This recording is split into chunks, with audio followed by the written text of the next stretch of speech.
Alexander Santos de Jesus, also known as Alex David, was born in Concepcion, Tarlac. In the mornings, he would tailor and sell pandesal. After finishing his tailoring work, he ventured into Angeles City's Diamond subdivision. There, he found employment in a bar where he showcased his singing talent. Mrs. Pining Concha was the first person to recognize his potential and gave him his first opportunity as an extra. Baka pare-pareho tayo ng paniniwala at pananaw na malaking utang na Nyo naman nagpapahinga ako, pare. Ano magagawa kong tulong?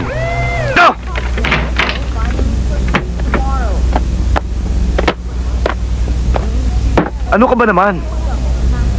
Ba't mo nga kinuha mga epektos na yan? Tiyak na masusundan ka ng mga sindikato. Nasisiraan ka na ba ng ulo? Bebueltahan ka nila, pati kami ng anak ko madadamay. Ano? Wala akong alam, Tata. Hindi ko talaga ako nung kasama. Wala ako talagang alam, Tata. Tata! Ayaw mo! Wala kang alam! Wala! Alam ko na!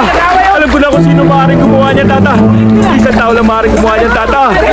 Maaaring isang tao lang gumawa niya. Sino?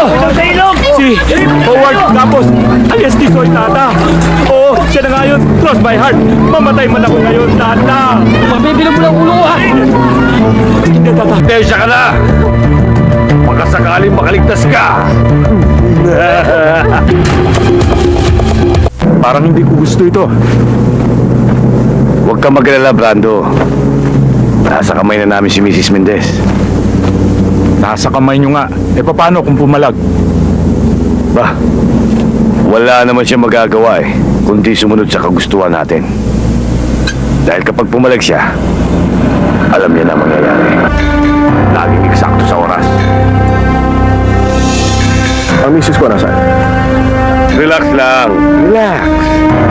Nasa mabuti siyang mga kamay. Ano? Ako, papatid mo?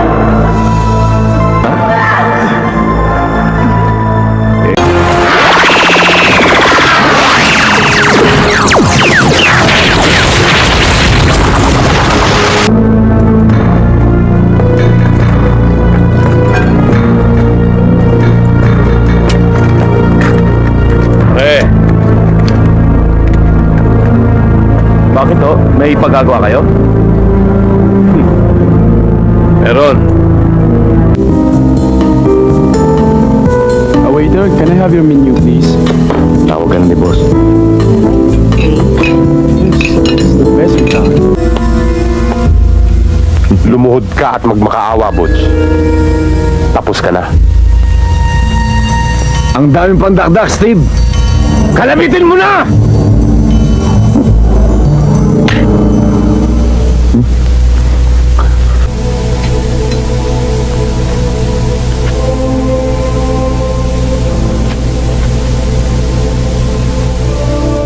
May dumating ho mga CIS sa bayan. Anong sabi ninyo? Wala ho.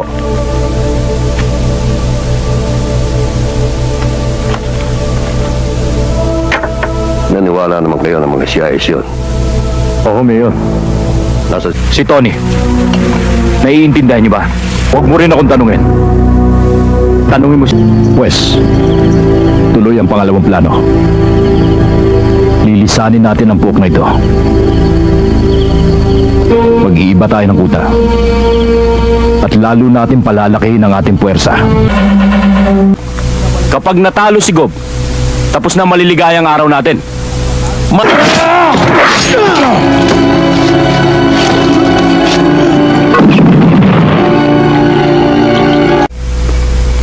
Mike, Ano pa hinihintay natin? Iisang tao na lamang ang problema mo. Para mahawakan mo ng buong-buo ang negosyo. Loyal po akong tauhan ni Major Santos. Tsaka ni Captain Escobar. Nung umagang yung bago sila umalis, narinig ko pong nagtatalo sila tungkol sa pera.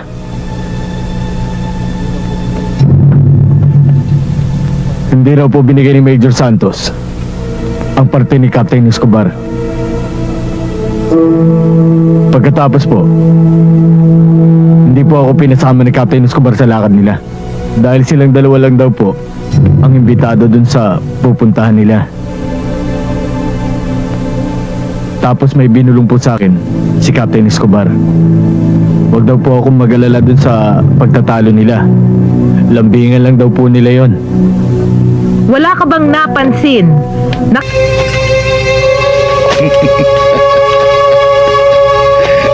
Ang tagal mo namang mainis. Bilisan mo. Jingle na ako eh. Ops, dahan-dahan. Baka ako magalusan.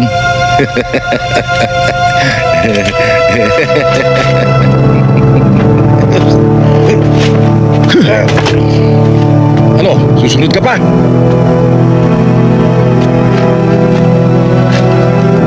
Talagang aso ka nga. Pati ba naman sa pag-ihi ko nakasunod ka pa? Huwag mo sabihin manonood ka pa dito. Alis ka dyan! Alis ka dyan!